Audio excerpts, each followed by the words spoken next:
My father smiled and said, "Did you really take a taxi?" Couldn't afford an Uber. Rear Admiral, he said the word Admiral the way you'd say a joke nobody laughed at. A few cousins chuckled anyway. I stood there in my plain gray coat, holding a single white rose, and said nothing. The funeral home parking lot was full of expensive cars, my brother's BMW, my sister's Lexus, my father's new truck still smelling of dealership plastic. I'd flown in on a red-eye, taken the only cab available at 6 in the morning, and walked up the gravel path while my family watched from the porch like I was something the wind had blown in. "Going to embarrass us in there too?" my sister Denise asked, adjusting her sunglasses even though the sky was gray. "I just want to say goodbye to Dad, to Grandpa," I said quietly. "Sure you do," my brother Marcus muttered, loud enough for everyone to hear. "Probably here to see if there's anything left to take," I felt. My chest tightened, but I kept walking. Inside, the funeral home smelled like lilies and old wood. My grandfather's photo sat on an easel near the casket, black and white, him in his Navy uniform from 1962, the same uniform I used to trace with my fingers as a little girl, asking him to tell me stories. He always said the same thing: "One day, kid, you'll have your own stories. And nobody's gonna believe them either." I sat in the back row, alone, like always. But 20 minutes later, a man in a dark suit walked to the podium, opened a leather folder, and said the words that would change everything before we begin the service. "The family has asked me to read a letter. It's addressed to someone specific. And I think that person needs to come up here." The room went still. He looked down at the paper. "It's addressed to Lieutenant Commander Sarah Whitfield." Nobody moved. Then, slowly, every head in that room turned toward the back row. Toward me. To understand why that moment hit like a thunderclap, you have to go back. Back to a small house in Ohio, where I grew up watching my brother get everything and learning to need nothing. I was 7 years old the day of the school science fair. I'd built a working model of a water filtration system: cardboard, gravel, sand, charcoal, the kind of thing that takes a kid weeks of patience. I won first place. My teacher called my parents personally to tell them. That same week, Marcus, who was 9, got picked for the all-star baseball team. My parents threw him a party. Balloons. A cake shaped like a baseball glove. My science fair ribbon sat on the kitchen counter for 2 days before my mother used it to tie back a curtain. "It's just a ribbon, Sarah," she said when I asked for it back. "Don't be so sensitive." I learned that year that being smart wasn't the same as being seen. At 16, I asked my father if he could help me apply for ROTC scholarships. I wanted to go into the Navy like Grandpa. He laughed. Not cruelly, just dismissively. The kind of laugh that tells you the conversation is already over. "The Navy's not exactly a place for someone like you," he said. "Someone like me, you know. Quiet. You'd get eaten alive." Marcus, meanwhile, got a car for his 16th birthday. I got a "we'll see" on whether I could use the family computer to fill out my own scholarship applications. I filled them out at the public library. Stayed after school. Studied until midnight under a desk lamp. My grandfather had given me the only person who ever asked how my exams went. "You're going to do something big one day, kid," he told me once, sitting on his porch, the smell of his pipe tobacco mixing with the evening air. "I can tell. You've got that look. The one that doesn't need applause." "How do you know?" "Because I had it too. Before anyone knew my name." I didn't understand what he meant then. I would years later. The day I left for the Naval Academy, nobody drove me to the airport. My grandfather did. He hugged me at the gate. Actual hugs were rare in our family, and said, "Don't write home about the small stuff. Write home about the big stuff. And, kid, when the big stuff happens, don't expect them to understand it right away. Some people need time to see what's right in front of them." I didn't know it then, but that was the last real conversation we'd have for almost a decade. He got sick. I got busy. The distance between us became an ocean, literally, eventually, since the Navy sent me halfway across the world. I called home twice a year. Thanksgiving and Christmas. The conversations were always the same.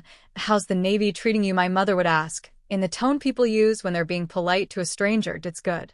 I got promoted again." "That's nice, honey. Did you hear Marcus made VP at his company?"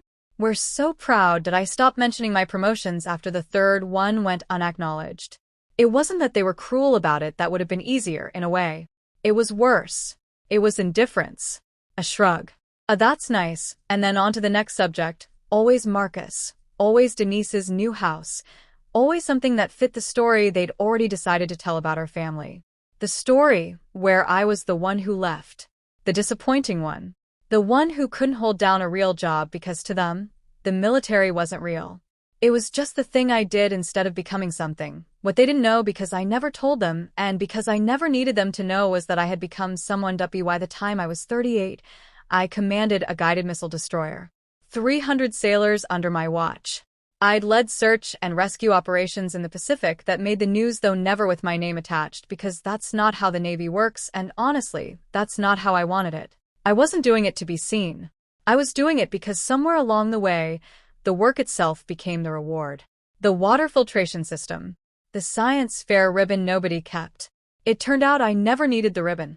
I just needed to build the thing. But there was one moment where I almost told them.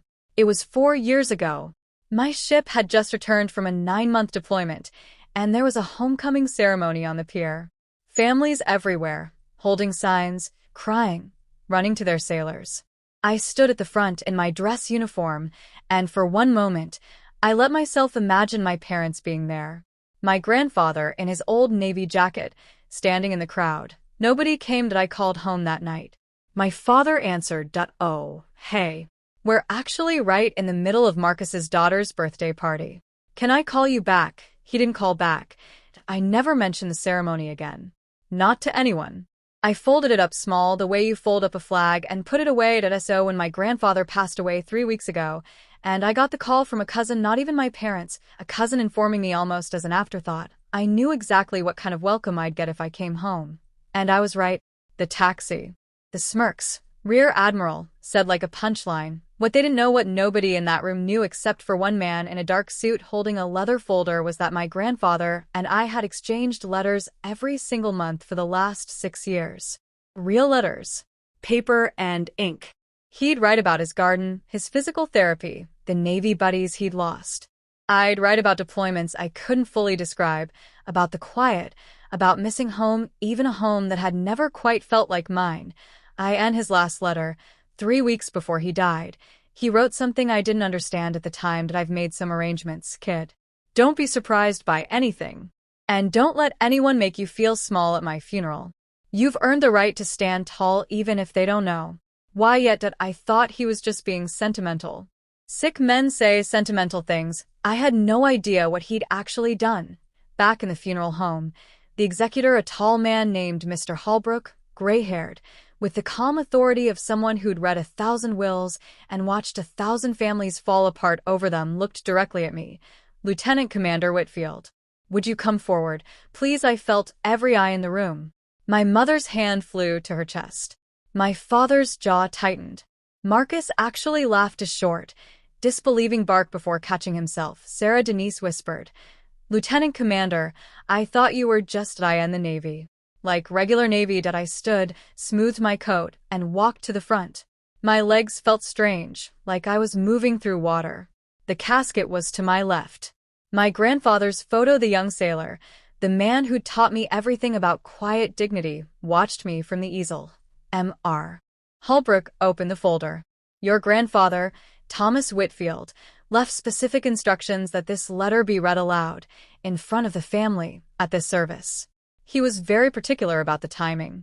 He said, and I'm quoting directly here, read it after they've all had their say. Let them say what they're going to say first." A few people shifted uncomfortably. My father stared at the floor. He also left instructions, Holbrook continued, that if Sarah was not present for any reason, this letter should be mailed to her, unopened, and read by no one else. He was insistent on that point. He cleared his throat and began, "To my family, and especially to my granddaughter Sarah, if you're hearing this, then I'm gone, and Sarah is standing in that room right now, probably trying to make herself as small as possible, because that's what this family has trained her to do for 38 years. Did I want to start by saying something that should have been said a long time ago, by people other than me? Sarah, I am proud of you. I have always been proud of you. Prouder than I have ever told you, because I didn't know how, and because, and this is the hard part, one was scared of what it would mean for the rest of this family if I said it too loud. You see, I watched what happened in this house when Sarah was young. I watched the ribbons get used as curtain ties. I watched the science fair trophies disappear into closets. I watched a little girl learn that the way to survive in this family was to need nothing, want nothing, and expect nothing. And I let it happen. I told myself it wasn't my place. I told myself I was just the grandfather, that it wasn't my business how my son and daughter-in-law raised their children. I regret that more than almost anything else in my life, but I want you all to know something else, too. Something most of you don't know. Holbrook paused here. The room was utterly silent. Even the funeral home's soft background music seemed to have gone quiet, though I realized later it was just that nobody was breathing loud enough to hear it. He continued. 6 years ago, Sarah's ship, the USS Cantrell, was deployed to the South China Sea when a typhoon hit a civilian fishing fleet. 41 people were stranded at sea in conditions the Navy later classified as extreme. Sarah, as commanding officer, made the call to divert her ship into the storm to conduct rescue operations against the initial recommendation of Fleet Command because she believed correctly that those people would not survive the night otherwise. 39 of the 41 were recovered alive. I know this not because Sarah told me she never did, not directly. I know because I still have friends in the Navy, old friends from back when I served. One of them sent me a newspaper clipping. No name attached, officially. But I knew. I knew it was her ship. I knew it was her call, that I called Sarah that week and asked how things were going. She said, same old, Grandpa. Nothing exciting. I felt my throat close up. I remembered that phone call. I remembered not wanting to talk about it, not because it wasn't important, but because I'd learned my whole life that the things that mattered to me didn't matter to the people I came from. So why would this be different? That's when I understood. The letter continued, that my granddaughter had become someone extraordinary, quietly, while the rest of us were busy not noticing. And I decided right then that I needed to do something about it. Not for her. Sarah never needed anything from anyone. That's the tragedy of it, but for the rest of you. Because I wanted just once for this family to see her. Really see her. Before it was too late, Holbrook looked up from the page briefly at my father. Then continued. So here is what I have done. This house, the one most of you grew up visiting, the one with the porch where I used to sit with Sarah and tell her she'd do something big one day, goes to Sarah. Not because I don't love the rest of you. I do. But because Sarah is the only one of you who ever sat with me on that porch and asked about my life instead of waiting for me to ask about hers. The remainder of my estate, the savings, the investments, everything else will be divided equally among all of my grandchildren, as I always intended. That part doesn't change. I'm not interested in punishing anyone. That's not what this is about. What this is about is this: I have also arranged through an old Navy contact for someone to attend this funeral today. Someone who, like Sarah, doesn't often get recognized for who they really are. I asked this person to come not to make a spectacle. Sarah, I know you'd hate that, and I'm sorry, kid, but I'm dead, so I don't have to worry about your opinion on this one, but because I think this family needs to hear, from someone other than an old man's letter, exactly what kind of person you've all spent 30 years underestimating. His name is Admiral James Okafor. Some of you may recognize the name. He's currently the Vice Chief of Naval Operations. He was also the captain who commanded the rescue coordination during the Cantrell's typhoon operation, the man whose recommendation Sarah went against, and the man who later personally recommended her for the Navy and Marine Corps Medal, which I understand she has never once mentioned to any of you, because of course she hasn't. Admiral, if you're here, and I sincerely hope my old friend came through for me one last time, the floor is yours. For a moment, nobody moved. Then, from the back of the room, near the entrance where I'd walked in alone just an hour earlier, a tall man in a dark navy dress uniform stood up. I hadn't even noticed him sitting there. He must have arrived quietly during the early part of the service and taken a seat in the back exactly where I had been sitting. 4 stars on his shoulders. Admiral James Okafor walked slowly down the aisle. My family stared at him the way you'd stare at someone who'd just walked out of a movie screen into the real world. He stopped beside me, and for a moment, he simply looked at me, not with the formal distance of rank, but with something gentler: recognition, respect. Lieutenant Commander, he said quietly, just to me. Then, louder, to the room: I apologize for the unconventional entrance. Thomas Whitfield was a friend of mine for almost 40 years. We served together, a long time ago, before either of us had any rank worth mentioning. When he called me 3 weeks ago and asked for this favor, I told him it was the easiest favor anyone's ever asked me. He turned to face the room fully. Now, I imagine most of you don't know where your sister, your granddaughter, actually does. That's not unusual. A lot of military families don't get the full picture, and a lot of service members prefer it that way. But since I'm here, and since Thomas asked me to say this, I'm going to say it. He looked at my father. 6 years ago, during a typhoon in the South China Sea, 39 fishermen were alive at the end of that night because Lieutenant Commander Whitfield made a decision that put her ship and her career on the line. Fleet Command's recommendation was to hold position. She diverted anyway. If she'd been wrong, if the storm had been even slightly worse, if her ship had taken damage in those conditions, that decision could have ended her career, possibly worse. He paused. She was right. 39 families got their fathers, sons, and husbands back because of that choice. I recommended her for the Navy and Marine Corps medal myself. She accepted it in a private ceremony, alone, because, and these are her words, not mine, she said, quote, "I don't think this needs a fuss." A small, almost pained smile crossed his face. 3 years after that, she was given command of her own destroyer, one of the youngest officers in the fleet to hold that position. And as of last month, I can also tell you, though this part isn't public yet, so I'd appreciate some discretion, Lieutenant Commander Whitfield has been selected for promotion to captain. The board results came out 2 weeks ago. She's one of 41 officers selected this cycle, out of several hundred considered. He looked at me again, and I don't think she's told anyone that yet. Either I hadn't. I'd gotten the email 10 days ago, sitting alone in my apartment near base, and the first person I'd thought to tell was my grandfather. I'd written him a letter that very night. He never got to read it. He died 2 days later. The room was silent in a way I'd never experienced. Not the silence of a room being polite. The silence of a room recalculating everything it thought it knew. My mother had her hand pressed over her mouth. My father was staring at the floor, his jaw working like he was chewing on words he couldn't find a way to say. Marcus looked, for the first time in his life, genuinely, completely lost, like someone had rearranged the furniture of his entire understanding of the world, and he didn't know where to stand anymore. Denise was the one who finally spoke. Her voice was small. "Sarah, why didn't you ever tell us any of this?" I looked at her. At all of them.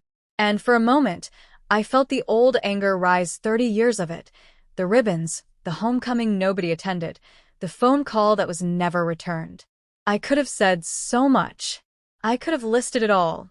Every slight, every "that's nice, honey," every time my accomplishments were met with the enthusiasm of a weather report. But that wasn't who I wanted to be. Not here. Not at my grandfather's funeral. Of all places, the one person who'd always seen me, now lying in a casket a few feet away, having engineered this entire moment with his last weeks on Earth because he couldn't stand the idea of leaving without making sure his family finally looked at me properly. Even once, S.O. I just said, simply, "You never asked." It wasn't an accusation. It was just true. And I think in that moment, everyone in that room understood it the same way, not as an attack, but as a fact they'd have to sit with for a long time. My father stood up. He walked toward me slowly, like a man walking toward something he wasn't sure he was allowed to approach. He stopped in front of me, and for the first time in my adult life, I saw something in his face I didn't recognize at first because I'd never seen it directed at me before. He looked ashamed. "Sarah," he said, and his voice cracked slightly. "The taxi this morning, I'm sorry." "I didn't know." "I know," I said quietly. "You didn't know." "That's kind of the point, Dad." He nodded, slowly, like a man absorbing a verdict he knew he deserved. "Your grandfather," he said, "he used to tell me every time I visited, 'Have you talked to Sarah lately? Do you know what she's up to?' And I always said something like, 'Oh, the usual Navy stuff.' I never asked. Not really. Not because I didn't care, I told myself. I just had assumed there'd be time. Assumed she'd tell us if there was something to tell. There was always something to tell." I said. I just stopped trying after a while. The silence that followed wasn't angry. It was heavy in a different way, the weight of 30 years finally landing all at once, in a single afternoon, in front of a casket and an admiral and a room full of relatives who would talk about this day for the rest of their lives. After the service, People lingered the way they do, that strange limbo where nobody quite knows how to leave a funeral, so they stand around making small talk that feels too small for the moment. Admiral Okafor found me near the door, just before he left. Your grandfather talked about you a lot, he said. More than you'd think.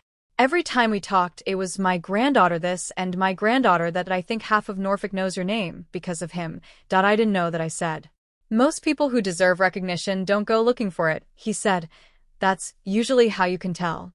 He shook my hand, a firm, genuine handshake, not the formal kind, and told me congratulations again on the promotion. Then he was gone, back to whatever life an admiral returns to after doing a dying man one last favor. My mother approached me last. She'd been crying, not performatively, the way some people cry at funerals because it's expected, but quietly, the kind of crying that happens when something inside you finally gives way after holding firm for too long. I kept that ribbon, she said suddenly, the science fair one, the one I used to tie back the curtain. I didn't say anything. I genuinely didn't know what to say. I found it a few years ago, going through some boxes. I don't know why I kept it. I think some part of me knew, even then, that I'd done something I couldn't undo. I just didn't know what to do about it, so I put it back in the box and didn't think about it.